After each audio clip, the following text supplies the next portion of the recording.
Do you ever watch two athletes, just perfectly matched, and wonder what that invisible thing is that lets one of them win? Well, today we're going to step onto the court, into the high-stakes world of professional tennis, to pull apart the very architecture of what makes a champion. Let's get into it. Just picture this. The crowd goes dead silent. It's match point. Both players are gassed. Technically, they're brilliant, they're identical, but in a split second, one is going to hit a clean winner and the other's going to miss. Now that difference, it's not in their muscles, it's not in their rackets, it's somewhere else. And that's exactly the mystery we're going to unravel today.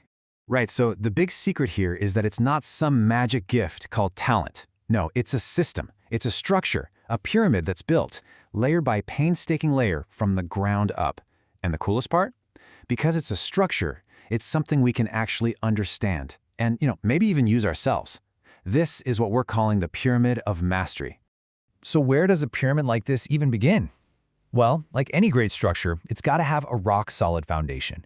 And for elite performers, that foundation isn't just about clocking in the hours. Not at all.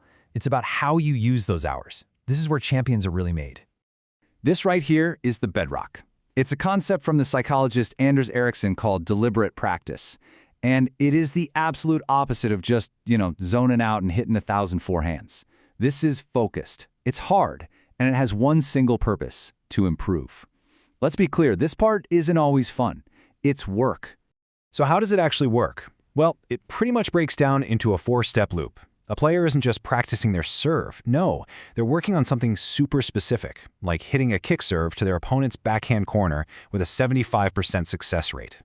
They're completely locked in, getting instant feedback from a coach or maybe a camera. And then, after every few tries, they stop, they think, and they adjust. It's this constant cycle of try, fail, adjust that truly builds world-class skill. Okay, so you've built this incredible foundation of skill through all that deliberate practice. Amazing. But what good are all those perfect serves and killer forehands if you don't have a plan?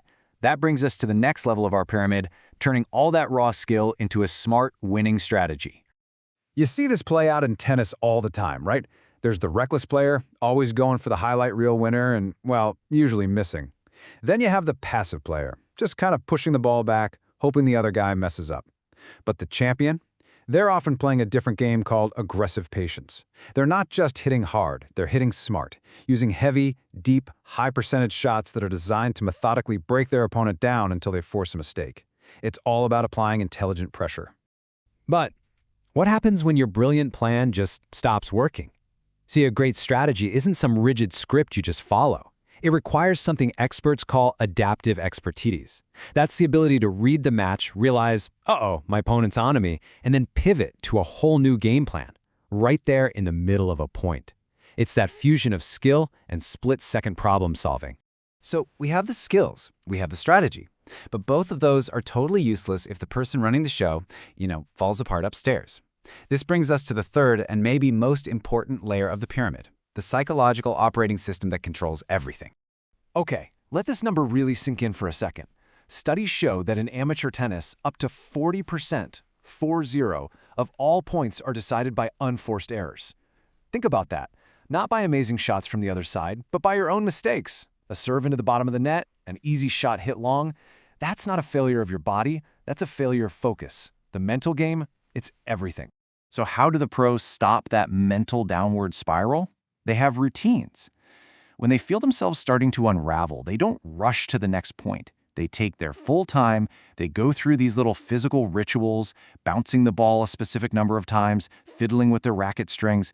Now, these aren't just superstitions. They're psychological reset buttons. They're designed to break that negative thought loop and pull the focus back to the process, not the outcome.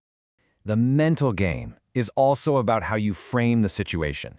The pressure of being the favorite can be absolutely crushing, but the underdog, they can flip that script. With nobody expecting them to win, they are free. They can play loose, they can play aggressively, and they can turn that lack of pressure into a seriously powerful weapon.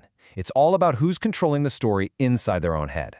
And so here we are. The apex of the pyramid, it's match point. We've got the practice, we've got the strategy, we've got the mental game in check. So what is actually happening inside the brain that allows an athlete to be clutch? The science here is it's incredible. Now, this sounds completely backwards, but it's true. When the pressure is at its absolute peak, an elite performer's brain isn't lighting up like a Christmas tree with frantic thoughts. It's actually getting quieter. It's becoming more efficient. The conscious, analytical part of the brain just gets out of the way. It all comes down to something called neural efficiency. For an elite performer, the prefrontal cortex, that's our thinking brain. It goes quiet. All that overthinking, that doubt, that second-guessing, it just vanishes. And instead, their doing brain, the motor cortex, takes complete control.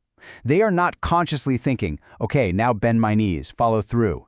Their body, after thousands and thousands of hours of practice, just knows what to do.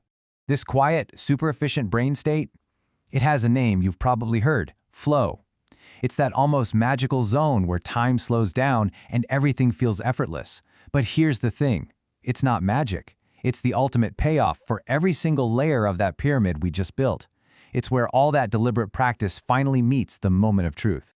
So, there you have it, the pyramid of mastery. It all starts with the grind, the hard work of deliberate practice. That's the foundation. On top of that, you build an adaptive strategy. The whole thing is protected by a shield of mental toughness, and it all leads to that peak, that moment of clutch performance. You can see how each layer is absolutely essential for the one above it. And look, this pyramid idea isn't just for tennis pros. Not at all. It applies to learning an instrument, getting better at your job, really any pursuit of excellence. So the real question here is for you. Where in your life can you start building? What's the foundation you need to lay first? What's your next step?